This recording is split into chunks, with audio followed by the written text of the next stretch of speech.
Welcome to the Boxing Talk Show. Fair but firm. With the Hall of Fame boxing referee. I'm Joe Cortez. And co-host John Zamel in English and Spanish for all of Las Vegas. Come on, guys. Let's touch them up. Clean fight. I'm Joe Cortez. Fair but firm. Well, welcome to the Fair but Firm show here in Las Vegas, Nevada with Joe Cortez here. Wishing you guys a very happy new year. Hope that 2019 is a better year than last for most of us, and hopefully that good things are to come 2019, John. Absolutely. I couldn't agree more, man. I hope everyone had a wonderful 2018, had a wonderful transition, and I hope they're starting the year off right. I know we are. Started off with this big show today. I'm very excited, man. No, 2018 was a very good year. We had a lot of good things happen in boxing, and hopefully for you guys out there, you viewers out there, hope that your year was just as exciting as ours. Oh, yeah. I mean, I think that 2019 is going to bring a lot of good things. Oh, baby. A lot of great fights, that's for sure. Oh, my God. I feel like 2018 was great, right? We had a lot of good fights. We had the Triple G Canelo 2. If you care more about 2018, you can catch us on the last show. But what 2018 really felt like to me was it was building something. Like, we had a foundation. We had contracts all over the place. Everything was in place. And now the dominoes are falling. Everything is set up for this year. This is when everything starts off. This is when... Well, my dominoes are building. Mine are not falling. Mine are building to bigger and better things.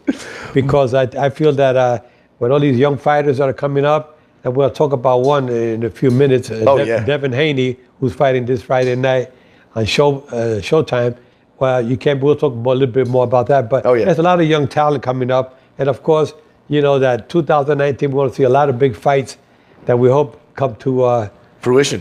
I couldn't agree more. Because I think that 2019 is the year that you're going to see the real champions out there, who is really the true champions. We had a couple of champions came out of nowhere. This kid from Africa, Isaac Dogboe, we thought, wow, he was like unbelievable the way he stopped Jesse. Yeah, Magdalena. He stopped Jesse, and it was impressive. Then he loses the fight the same year that he was a superstar. All of a sudden, he's wiped out. Shining stars, they shine too bright, too quick. The Mexican fighter from Navarrete who stopped him. And actually, he beat him by decision. But he almost at the point of stopping Dogboe. But he was outclassed, the entire fight.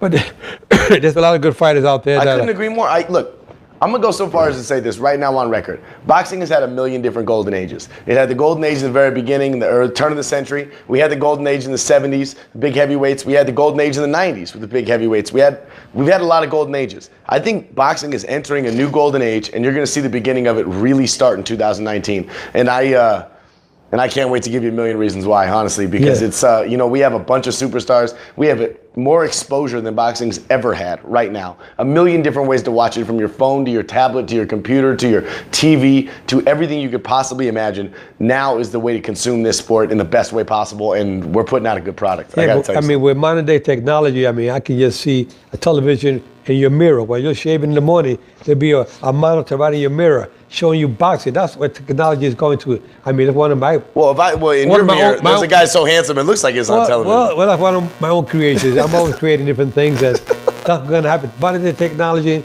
be prepared for the unexpected, because big things are happening. Speaking of that, we got big news coming out of the UK today. I know our friends in the United Kingdom, shout out to Into Boxing, our partner out there. I know they're very excited to hear about this. Rumor has it, that Amir Khan is choosing Terence Crawford as his next opponent, as opposed to Kell Brook, that long rivalry that's been going on for a long time here. Now, to our fans in the States, let me tell you something about Amir Khan. Amir Khan is been around. He's a top 15 draw in the sport, bar none. He's a top 10 draw in the UK, which is right now the pulse of boxing. This is a man who's fought across 4 different weight classes, a former welterweight who's unified the junior welterweight division. This is a guy who has got victories on his record against Marco Antonio Barrera. He's got victories on his record against Zab Judah. He's got victories on his record against who's who of names. He's lost against Marcos Maidana. He's lost, sure, to Canelo Alvarez, but a lot of people won't remember. He was ahead on most of the cards during that fight. This is a guy who can outbox just about anyone. And also, if you blink for a second, he'll probably get put to sleep. And he's going up against someone that many regard to be the number one #1 pound-for-pound boxer in the sport right now, an absolute killer in his prime, Terrence Crawford. And this will be April 20th. If it happens, it'll be on ESPN, might be ESPN pay-per-view. And this is a fight that absolutely can't be missed. You excited for this news as I am, Joe? I'm very excited. You know, Amir Khan is a young fighter who has a lot of talent. However, he's seen his better days in boxing. I mean, I remember refereeing him against Marcos Maidana. Great fight. Amir Khan definitely is a good fighter, but his chin is kind of questionable, especially after getting knocked out by Canelo Alvarez. It was a devastating knockout. Oh, yeah. But Canelo Alvarez is one of the hardest punches in the And he's also 2 weight classes above him. I mean, Exactly. So, you know, I kind of want to erase that knockout off Amir Khan's record. But it's still in our memory of a devastating knockout that he received. And you wonder what he can really do against one of the best, if not the best in boxing today, Terrence Crawford. So I say that Terrence Crawford was a good choice for him as far as money's concerned. Kell Brook would have been a good money maker in Great Britain, but I think that fight will still be there. With Terrence Crawford here is a big money fight, because not only will he make big money from the United States, he make big money United Kingdom. And then even if he loses, he puts up a good fight, you know what? He can still fight Kell Brook. He can always fight Kell Brook. So, you know, I think he made the right move. I agree with you. I mean, and let me be very clear. Anyone who thinks this is just some big cash out, just some get paid to get knocked out scheme, which we've seen across boxing so many times, so many guys that show up to get a paycheck, they don't expect to win, doesn't know Amir Khan. This is a man who has faced 14 current or former world champions throughout his tenure. This is a man who has started at lightweight, like I said, unified the junior welterweight division, made his way up to welterweight. He's fought across 4 different weight classes against, like I said, 14 former or current world champions. If you don't think he's coming in trying to beat Terrence Crawford and prove he's #1 in the sport, then you don't know Amir Khan. Right, exactly. Well, talking about up-and-coming fighters, you have a new one coming up. But he's fairly new in the sense that he's not really a household name yet, but I promise you one thing, he will be in the very near future. He's getting there, baby. And perhaps even by the end of the year, he'll be fighting for world title. We're talking about a young junior welterweight champion. Actually, he's a lightweight. He's a lightweight fighter right now, and he walks around as a junior lightweight sometimes. And I say, you know, Devin, you're losing a little too much weight. Actually, he's up around 140, walking around 140 now, 145. Comes back down to fighting weight, 135. This Friday night, he'll be fighting on Showtime against a fighter from South Africa by the name, which is very kind of confusing to read. It's my favorite part of the show. But he's a fighter that has great talent. He's undefeated, and his name is Aksusani Ndongeni. And anyway, he's a fighter. He's undefeated. He's gone to 12 rounds on 4 different occasions with fights in South Africa. But he's fighting against Devin Haney. Devin Haney is a young fighter that has unbelievable talent. Oh, yeah. The speed, the ring mechanics.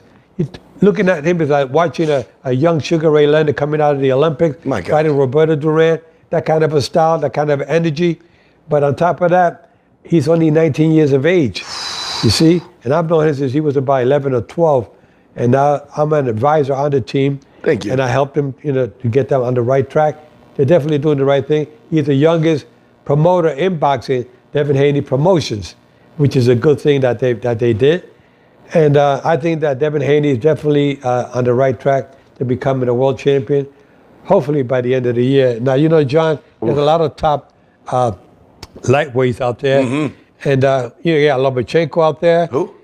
Vasily Lomachenko? That's a man, And that's a fighter that you don't want to put your hands on him right now. Oh, I wouldn't. But there are so many. Jorge Linares is another one that's out there. Oh, yeah. Who's a former world champion who gave a fight. You got Robert Easter, you got Richard Comey, you got, what's his name, Gervonta Davis. You got a ton of guys out there. Yeah, but I think for a title fight, I don't know, we have to look at this fight. He's fighting Saturday night for the Intercontinental WBC Lightweight Championship.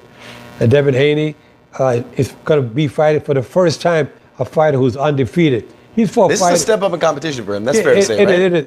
It is, as far as a fighter with 25-0 record with 14 knockouts. Yeah, who's decent, yes, has never lost a fight.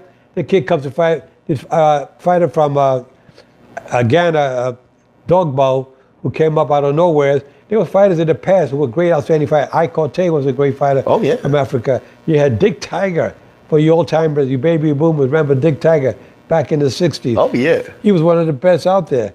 And you have so many also from Nigeria. Yeah, no, that's the thing about African fighters, right? They get underrated a lot because a lot of times they come here and they don't show out. But every once in a while they can surprise you because you don't really know who you're getting because you don't know who they're fighting. Exactly. You have no idea. There's no basis for comparison in the level of competition there. Yeah, and you had another great fighter from Africa, Suma Nelson. Oh yeah. He was a great one. I remember refereeing him against Jeff Fennick. I believe he was also from Ghana. Yeah. Yeah, for the featherweight championship. He was outstanding.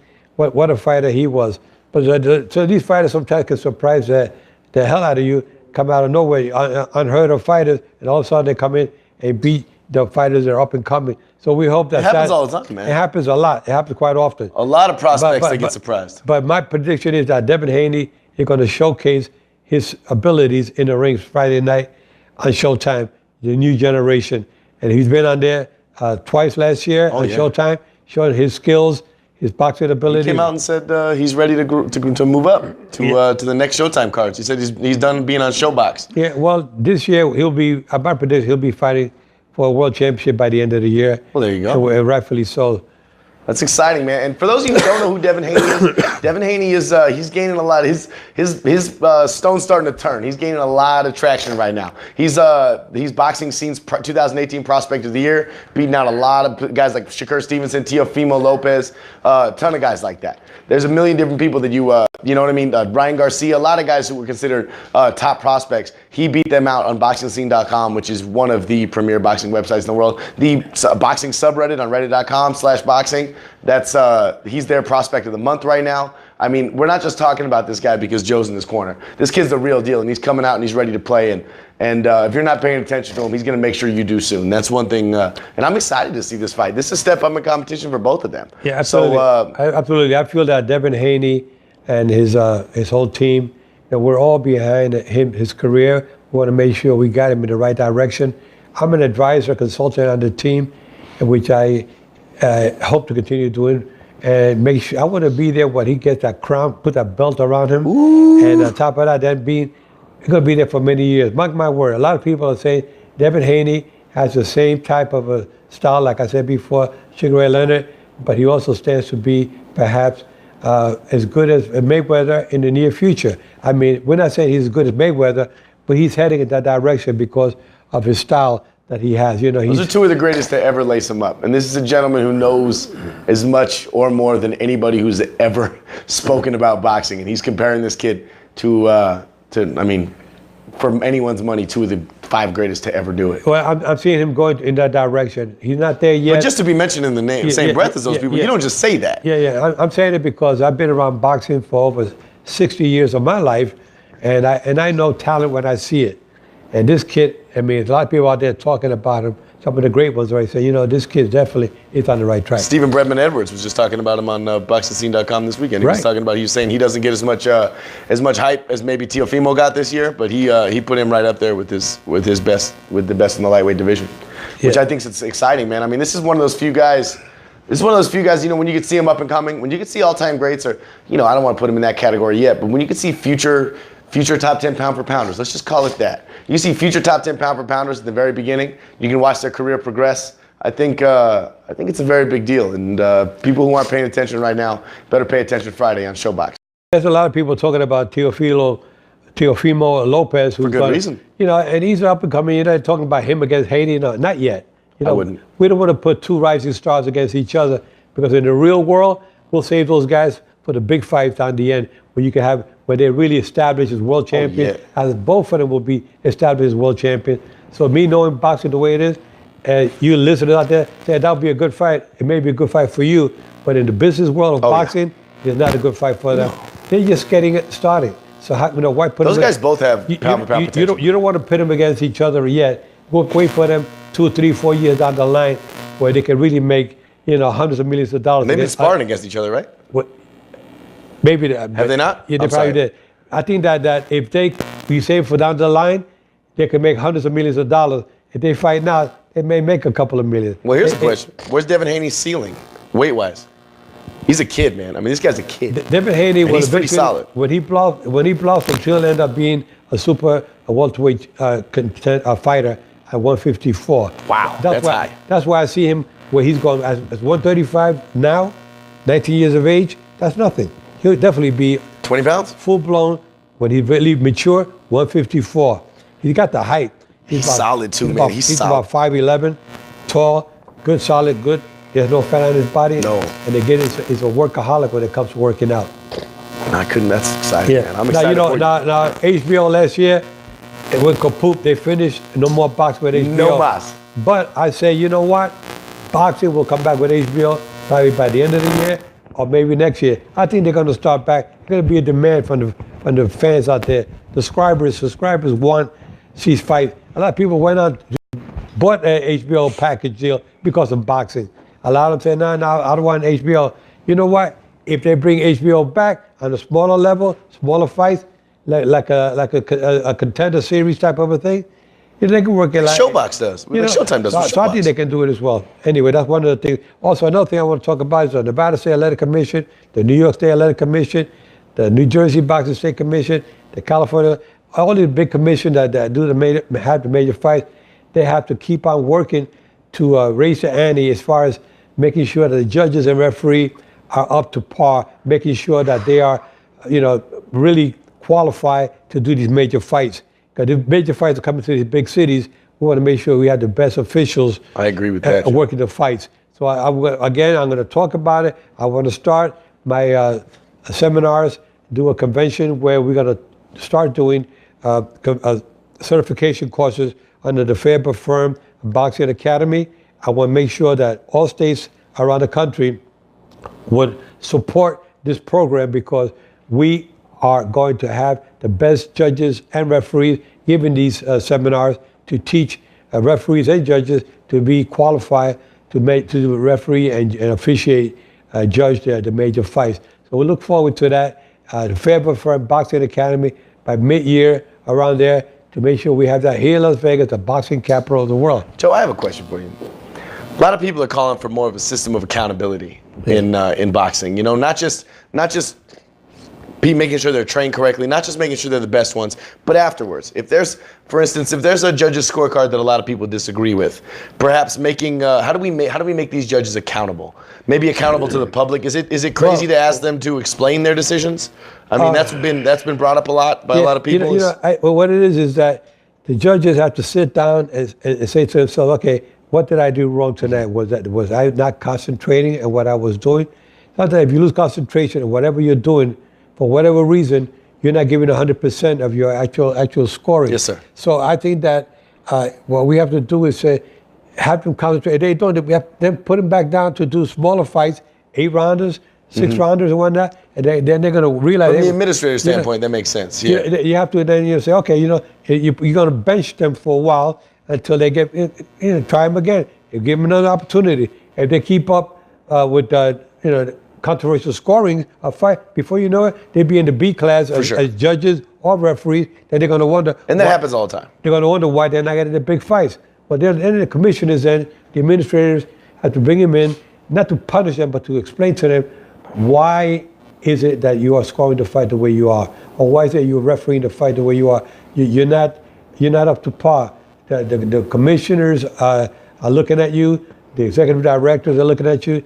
When you're an official, you're under the microscope at all times. Oh, yeah. So you have to make sure that so that's why I want to have that seminar to have a convention once a year so we can polish up on the scoring of the judges, what criteria to look for, the ring generalship, the clean-up blows, defense, Effective aggression, and the effective aggressiveness. You got to look at the criteria. What is it? How you score a fight. But again, you can't do all of that unless you are focused. Yes, sir. Have full concentration on what you're doing. When you don't have concentration, they throw you off. If you're looking at the wrong girl, you're paying attention to somebody else in the audience, or you have personal problems that you bring to the fight with you, you're not there 100%. You got to give it 100%. Which is an excellent point. I think what I'm trying to say, I've said this on the show a lot of times. I think we say the word robbery way too many times if a decision goes against what we personally see. But the fact of the matter is, scoring a fight is really hard. It's really hard. There's a reason why none of the judges ever have the exact same 3 scorecards. Almost ever. It's always a difference. That's why you have 3 judges. It's nearly impossible to score a perfect fight. But I guess what my question is, do the fans deserve an explanation if there's there's maybe a one scorecard that's very different than the other two? I don't see in any other sport, you don't see an official come out and explain why they made a call. I think that's something. Well, they're doing that now. That's something that's an administrative decision that has to be taken. In boxing, I still say that the position of the judges, you can't score what you don't see. I agree with that. So if they're in a certain angle of the fight with the fighters that mentioned that before in previous shows, you got to raise the position of the judges so they can see better. Until you make that decision, WBC, Mauricio Suleiman and I discussed it, and he promised me that he's going to start making those changes in Mexico with preliminary fight, raise the position of the judges to see what kind of results we get. Anything that would be better is better. Controversial fights continue until I say, and I've proven it, I did the study, Ring Magazine gave me 4 pages, and I explained it with photos, and I proved to them what the judges saw up above compared to the ones on the standing position down here. Up on the top, they only missed 1 to 2 punches per round. Per judge. On the bottom, they were missing anywhere from 9 to 19 punches per round. Can't see anything. Per judge. So that means you got to change the position. I changed the judges, brought it down, brought them up. The ones on brought them down. It was 4 rounds. I proved it. It was 100% almost accurate, 99.9% better scoring from the top than you did from the bottom. So please, spread the word out there. You commissioners out there, you promoters, fighters, talk about it. Believe me, controversial decision will end once that position. Yeah, the judge's position is higher. Judge's position has to be changed. Once that's done, you're going to see the difference. Well, there you go. And I agree with that, man. I'm for anything that improves the scoring, and not because I think so many people are so quick to yell robbery, so quick to yell corruption, so quick to yell all this stuff. The fact of the matter is, like you said, you can't score what you can't see. And more importantly, so whether it's 5 judges, whether it's raising the position of the judges, whether it's putting them in a room on mute and having them watch it, in separate TVs, whatever it is, I'm for it. I'm for anything that will improve the judging, and I think anyone that came away from watching Fury Wilder or came away from watching Triple G Canelo, either of those fights, and all they can talk about is one judge's scorecard, was, I'll said it before, I'll say it again, robbing themselves. They weren't the ones getting robbed. Triple G wasn't the one getting robbed. Tyson Fury wasn't the one getting robbed. You were the one getting robbed because you allowed yourself to be robbed of what was a beautiful, entertaining fight. However, if we could take that away, if we could take away the possibility of controversial decisions, then I think it'd be a lot better sport for everyone involved. Yeah, but you fans out there that want to get more information, just send us some my submission list contact. Just let us know if you're interested about becoming a judge, amateur level. I'm looking to, when I do this convention here in Las Vegas, I want to do for the amateurs and professionals. Mm-hmm. So I'm going to work with the amateur sanctioning bodies to see if they want to participate. Because if you want to be a fan of boxing, or a judge, a referee, you got to start with the amateurs first. So we're going to open the doors for you for the amateurs. That hopefully, if once you're in there some certain amount of time and you reach a certain level of officiating, that you pass a grade to work professionals, then we'll put you in with the seminars and convention with the professional judges and referees to get you to that level down the line. It doesn't happen overnight. It'll take years, but it's doable. And you have to follow your dream. Always say to yourself, I can do it. There's nothing anybody can stop me. That's my way of thinking. I can do anything. You give me an opportunity, I go for it. I'm going to make it happen. There's no doubt in my mind. I'm a believer. I don't fall asleep at the wheel. I don't let grass grow under my feet. I make sure I'm always moving, making things happen. Even at my age, I'm still very creative. I still want to go. I'm still got that burning in my belly. I want to keep going after it. I want to make things happen. You can make it happen as well. Be a believer. I can't follow that. That's an excellent point, Joe. I love everything you just said, and you're right. It is the truth. It is the truth, because if you got a good heart and you want to help people out there, you want to get them on the right. I'm one guy that really, from my bottom of my heart, I want to help wherever I can.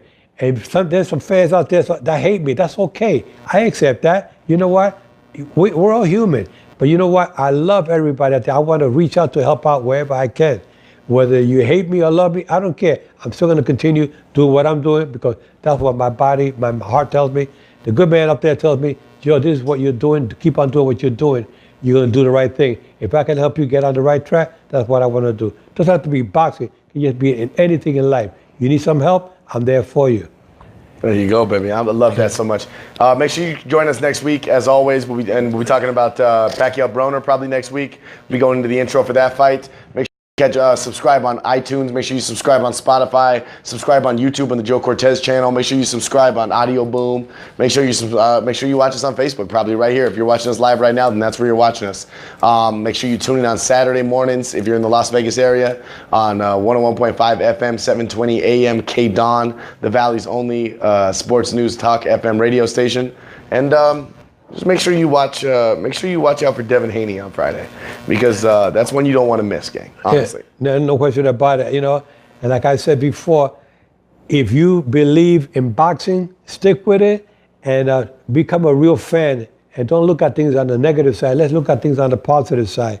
What can we do to improve boxing? What can we do to help our community get fighters, young kids off the streets, put them in a boxing program, educate these kids. There's gyms here like in Las Vegas, Richard Steele Boxing Club. Richard Steele, a great referee, Hall of Fame referee, has a gym, wonderful gym. And he also they do tutoring for kids. And when they come to the gym, they do their tutoring. They even have a room where they can have some meals. Those who cannot afford to have certain meals, they provide meals to them when needed. And it's a good thing to have. I think you have more gyms around the country and around the world, like a Richard Steele Boxing Club.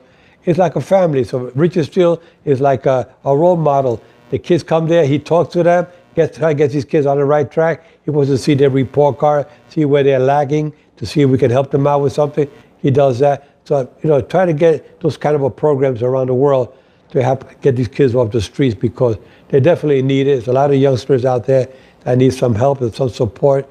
And you fans out there that love boxing, I know you love to see these young kids get on the right track. I'm a strong believer. I'm helping out with a group called Opportunity Village here in Las Vegas, Nevada, where we hope to get these individuals that are disably challenged and looking to get them on the right track. There's so much you can do for them, but the thing is to give them that love and affection and show that you care for them. And I think that we need more programs like that around the world as well. I agree, and I think boxing can definitely play that role. I don't know, anybody who's a fan of the show The Wire, there's a boxing trainer on there who takes in kids off the street, and that's based on a real person, and that real person was Gervonta Davis's original trainer. He got him started in the sport. So, that just goes to show you that, like you said, Joe, anything can happen if you believe in yourself, and as long as the opportunity's there. So let's keep making more opportunities for more people. Absolutely. I'm a true believer that if you guys have any ideas or anything that you want to send me any emails in reference to any help that you want to give or support, we're always looking for sponsors to help out with these programs, because we like to help out. Fernando Vargas has another gym here at the Fernando Vargas Foundation in Las Vegas. Here's another gym that we help with support, and we get involved with them on a regular basis, do little interviews with the young kids, the future champions. And we're looking at people like Fernando Vargas, ex-champion. He said, what can I do? He wants to give back. So he goes to the community, he's giving back. He knows where he came from. Mm-hmm. So a lot of you fans out there, fighters that are out there want to do something, get involved in the community, help out where it's most needed. I couldn't agree more.